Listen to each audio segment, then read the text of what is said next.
In part one, we saw a democratic Iran on the brink of being overthrown, a country governed by a constitution, a functioning parliament, and a democratically elected prime minister, Dr. Mohammad Mossadegh.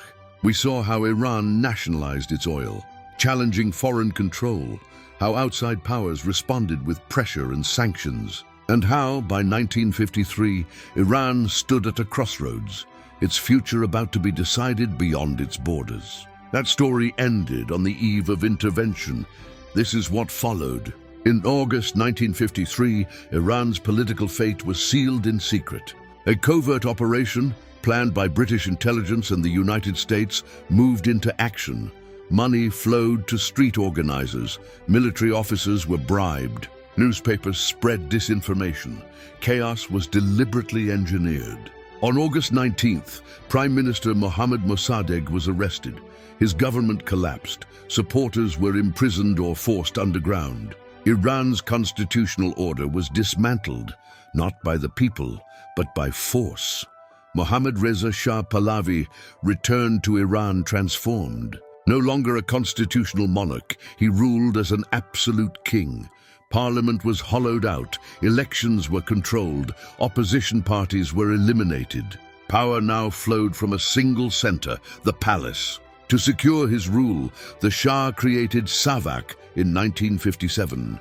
Trained and supported by foreign allies, SAVAK became the backbone of repression. Its mission: surveillance, intimidation, elimination of dissent. Writers, students, clerics, labor organizers, and nationalists were arrested.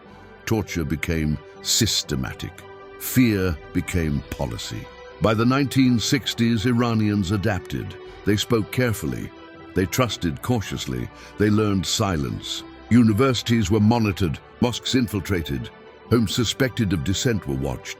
Public order masked private anger. Internationally, the Shah was embraced. He was described as modern, pro-Western, anti-communist. Iran became a cornerstone of Western strategy in the Middle East. Oil revenues grew. Military spending exploded. The Shah's confidence hardened into arrogance. In the early 1960s, the Shah launched the White Revolution. It promised land reform, education expansion, women's suffrage, industrial growth. Some reforms improved access to education and infrastructure, but they were imposed without consent. Land reform displaced millions. Traditional communities were destabilized. Political participation remained forbidden. Modernization without freedom deepened resentment. Religious leaders criticized the Shah's authoritarianism and foreign dependence.